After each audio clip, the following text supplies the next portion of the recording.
Okay, let's dive in. How do you get essential healthcare doctors, nurses, basic tests, medicines to people in the absolute hardest to reach places? Yeah, I mean, places cut off by geography, maybe conflict zones, or even, hidden communities right within cities. Exactly. Settlements on the fringe, maybe marginalized groups where putting up a permanent clinic just isn't an option. It's a huge challenge. It really is. It's that classic last mile problem, isn't it? Yeah. Ensuring everyone has fair access to health services, even when fixed facilities can't reach them effectively. And that's precisely the strategy we're exploring today. Mobile medical units, MMUs in the Indian context. Right. We're working directly from the source material you brought us, the official operational guidelines for mobile medical units from India's Ministry of Health and Family Welfare. It's quite a detailed document, lays out the whole It picture. really does. So our mission here isn't just to read it out, but to really unpack it for you, the listener. We want to understand the why, the where, the how, what's the thinking behind MMUs. What makes them work, according to these guidelines? Yes. Pull out those key insights. Let's get into it. Fundamentally, it boils down to taking healthcare right to these vulnerable populations. Directly to their doorstep. So, starting at the top, what's the core problem these guidelines say MMUs are built to solve? What's the main principle? Well, the document, it's very clear on this. The core idea is improving equitable access Access. and coverage of health services. India's made progress, obviously, but reaching certain groups, often isolated ones, is still a major hurdle. So MMUs are positioned as a key way to bridge that specific gap. Exactly. Where fixed infrastructure just isn't practical or reachable for people. And the guidelines don't just talk vaguely about gaps, do they? They pinpoint specific areas. Oh, absolutely. For rural areas, the focus is really sharp. We're talking tribal areas, conflict-affected zones, like those dealing with insurgency or left-wing extremism. Difficult places. Very. And tough geographies, hills, deserts, islands, flood-prone areas, snowbound regions, basically anywhere with limited or zero access to fixed health facilities. Places maybe too small or remote for a permanent clinic. Precisely. And they even specifically call out prioritizing particularly vulnerable tribal groups, the PVTGs. Targeting the most marginalized first? Makes sense.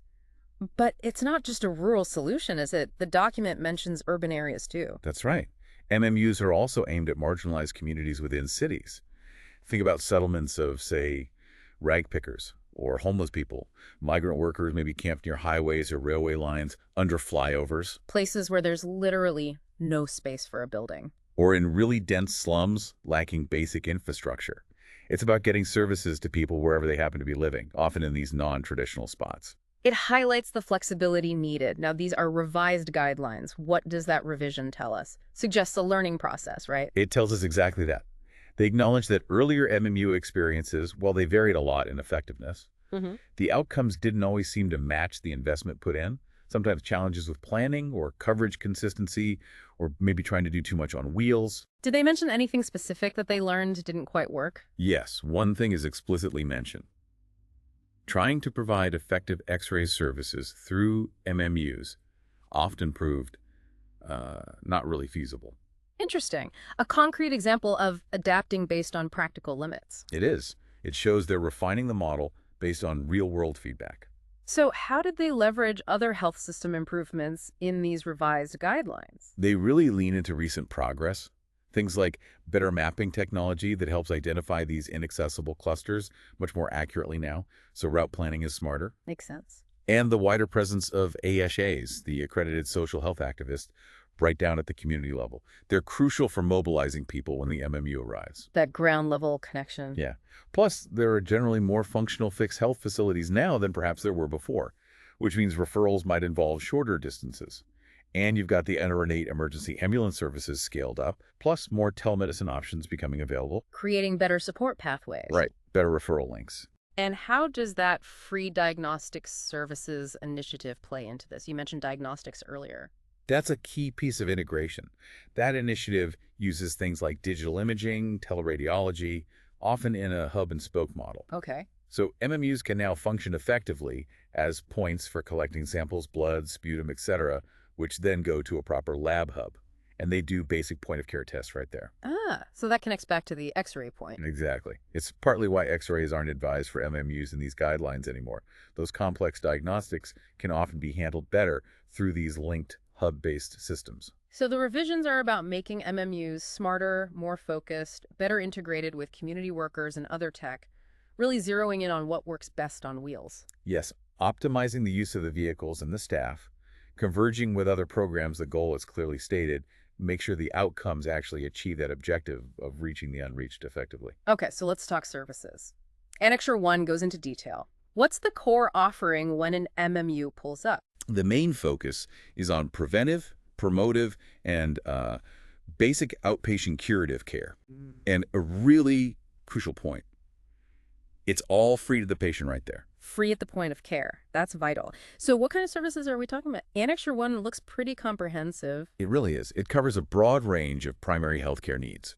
For maternal health, you've got A&C checkups, screening for things like high blood pressure, diabetes, anemia during pregnancy. Supplements, identifying high-risk cases. Yes, TT injections, iron supplements, identifying risks, counseling on institutional delivery, nutrition advice. Then for newborn and infant health, there's examination, management, referral if needed, breastfeeding support, identifying issues, immunizations, vitamin A, treating common illnesses. And it carries on through childhood. Absolutely. Child and adolescent health includes growth monitoring, nutrition support, deworming, immunization catch-ups, treating common things like diarrhea, respiratory infections. Checking for malnutrition. Detecting severe acute malnutrition, SAMM, referral and follow-up, anemia prevention, basic eye care, early detection of developmental issues or disabilities, and adolescent health services too. What about family planning and reproductive health? It's covered. Identifying eligible couples, motivating for family planning, providing access to spacing methods, pills, emergency contraception, condoms, even IUCDs, plus treatment for RTIs. RTI, reproductive tract infections. Yes, and partner treatment too. They also offer first aid and referral links for gender-based violence survivors. That's a solid foundation. What about managing diseases, both communicable and non-communicable? They have a big role there. For chronic communicable diseases, think TB, HIV, leprosy, malaria, Kala-Azar, filariasis, other vector-borne diseases. It's the one spread by insects and such. Right, they do identification, rapid diagnostic tests where available, start treatment, give advice on vector control, collect samples like sputum for TB, blood smears, or RDTs for malaria. And follow-up? Yes, ensuring follow-up medication is available, supporting preventive campaigns like mass drug administration. And just the common stuff like colds and fevers. Basic OPD care is definitely included. Common fevers, coughs, colds, diarrhea, UTIs, skin infections, treating symptoms for things like indigestion or gastritis. And the big lifestyle diseases, diabetes, hypertension, how are MMUs tackling those? They're positioned as really important screening hubs. They conduct annual or maybe opportunistic screening for diabetes and hypertension for everyone over 35. And then what? They can provide medication, follow up during their monthly visits, and even dispense a month's supply of drugs for chronic conditions like hypertension, diabetes, or epilepsy. They also handle follow-up for things like halitosis or fluorosis, manage COPD, asthma, and identify epilepsy for referral. Wow. It seems they even touch on mental health, dental, eye care, ENT. They do, at a primary level. Community education on tobacco and substance abuse, identifying people for de-addiction help, referral, and follow-up for mental illness.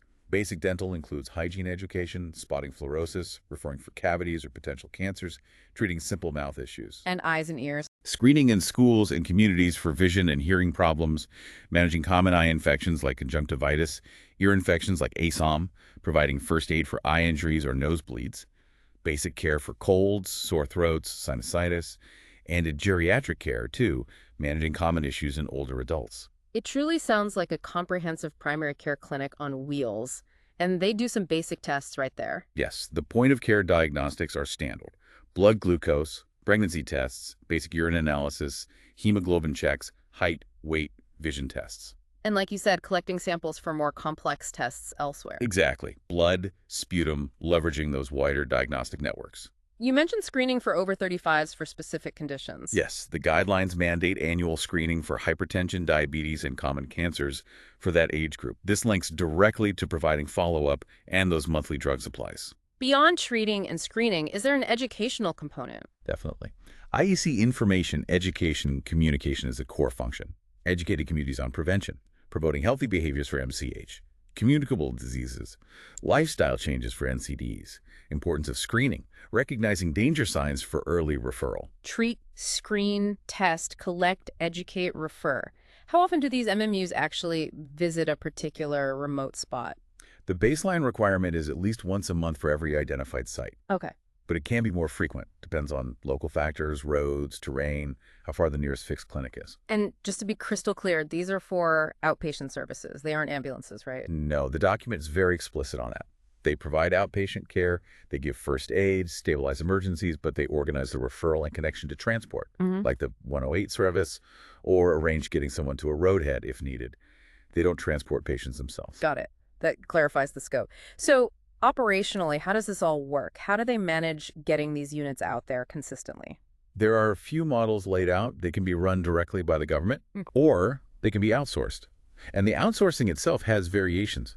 Sometimes the government provides the vehicle, equipment, drugs, supplies the CapEx, and the provider just handles operations, staff, fuel the OpEx. Other times, the provider handles both CapEx and OpEx, provides the vehicle equipment, and runs it.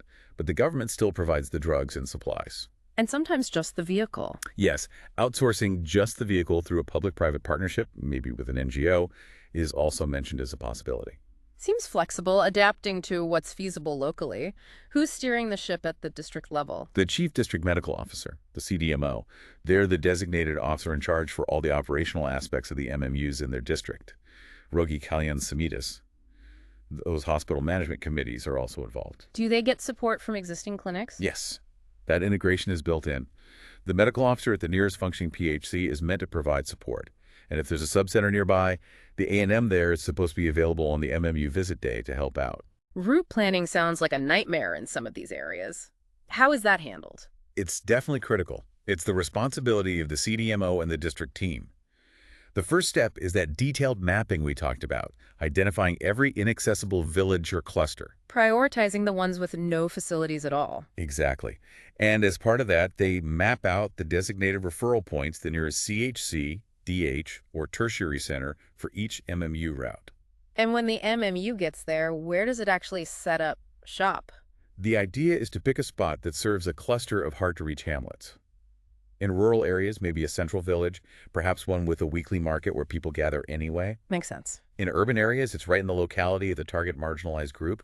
If there's a suitable building available, an Andanwadi center, a panchayat office, a school, they might use a room or space there. Meeting people where they are. You mentioned ASHAs and VHSNCs, the community committees. What's their role beyond receiving care? It's absolutely foundational. The guidelines really emphasize this. The Gram Panchayat, or VHSNC, might help with practical things, like arranging a waiting area. Okay. But ASHAs and VHSNCs are vital for mobilization. Telling people the schedule, reminding them about follow-ups, identifying who needs specific services or has acute issues. ASHAs are also expected to know the referral process and help facilitate it. So they're the local anchor. Completely. They even get an incentive for supporting the MMU visit, similar to how they support village health and nutrition days. That community link sounds essential. Can these units be used for anything besides routine visits, emergencies? Yes, the guidelines explicitly state they can be deployed during natural or man-made disasters, calamities, epidemics, providing rapid basic health support. And it's key to see them as part of a bigger picture, right? Not standalone units. Absolutely. They're delivering primary care where fixed facilities can't easily reach, but they're designed to link up with community outreach and, critically, with secondary and tertiary care through those referral pathways. It's about that continuum of care. How do they keep track of performance? Ensure they're actually going where they're supposed to, doing what they should? Monitoring seems quite structured. Meticulous record-keeping is mandated. The driver keeps a logbook, supervised by the medical officer, tracking trips, mileage. It has to be available for checking. Compliance with vehicle rules. Yes, Motor Vehicle Act's compliance. And for outsourced units, there are penalties. If the vehicle isn't operational on a scheduled day, money gets deducted from the payment, calculated based on the daily cost. Who handles parking security? That's the District Health Society's responsibility. And basic safety gear like fire extinguishers are required on board. Is this operational data transparent? Can the public see it? Yes, public disclosure is required. Monthly reports have to go up on the State Health Department website. What kind of info? Things like number of MMUs sanctioned versus operational, who's managing them, good T versus outsourced, Yeah. number of vehicles, trips made, villages visited, maybe even a GPS link if they have tracking. And internal reporting. More detailed monthly data gets compiled internally, cases seen by type, lab tests done, samples collected for specific diseases, referrals made, even cost per patient and cost per trip metrics. That level of reporting seems crucial for accountability. What about patients? Can they give feedback or complain? Yes, there's a grievance redressal mechanism built in. Complaint telephone numbers have to be clearly displayed on the MMU vehicle. Okay. And they're supposed to collect periodic patient feedback using structured questionnaires, which gets analyzed at the state level. Let's touch on funding briefly. How are these paid for? Does it differ if they're outsourced? The guidelines mention approved annual recurring costs around 24 lakhs rupees, maybe a bit higher, 28 lakhs, in tougher states like the Northeast or hilly regions. That covers. That estimate includes the budget for the dedicated staff. The drug budget is notionally included, but the actual medicines and supplies come through the state's regular procurement system, refilled from the nearest government store. And for outsourcing. Service providers get paid provisionally each month, but that's subject to audit and those deductions for non-operative days we talked about.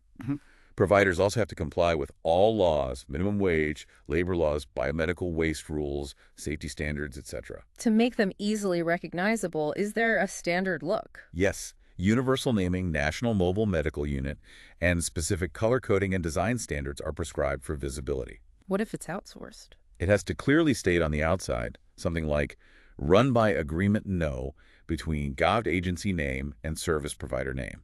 And inside, they must display the agreement details, equipment list, drug stock info, and staff names. That transparency is good. Okay, let's shift to the people. Who makes up the team on a typical MMU? The suggested core team is 5 people. A medical officer, preferably MBBS, and ideally a woman. 1 nurse, either GNM or A&M, 1 lab technician, 1 pharmacist who also handles administrative tasks, and 1 driver who doubles as support staff. Is that set in stone or is there wiggle room? There's some flexibility mentioned.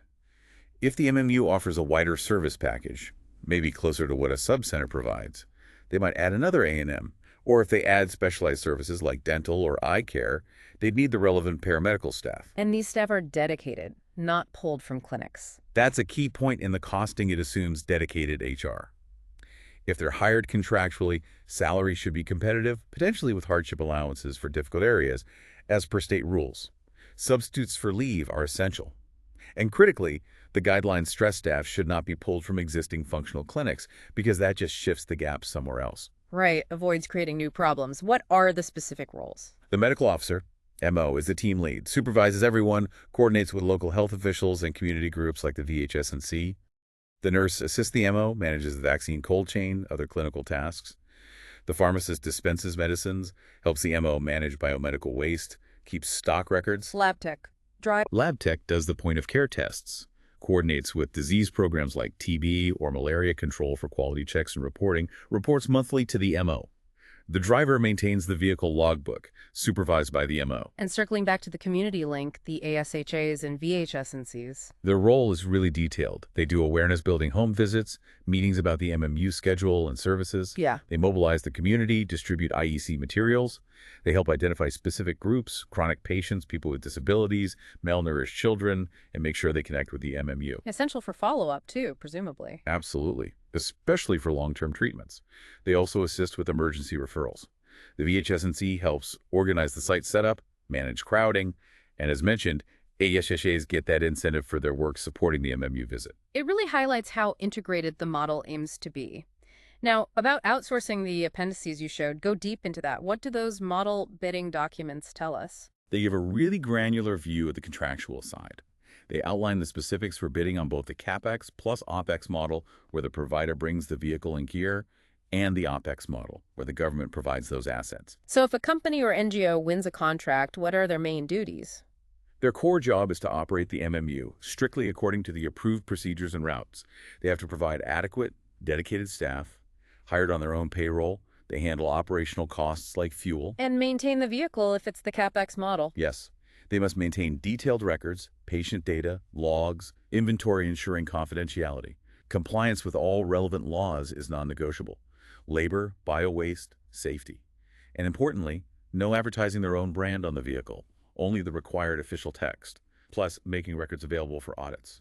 What does the government agency promise in return? The MMUSPA, the procuring agency, has obligations too, providing the drugs and consumables promptly, usually within 3 days of a request, giving the provider an information matrix about nearby referral facilities, approving the SOPs and routes. Who can actually bid for these?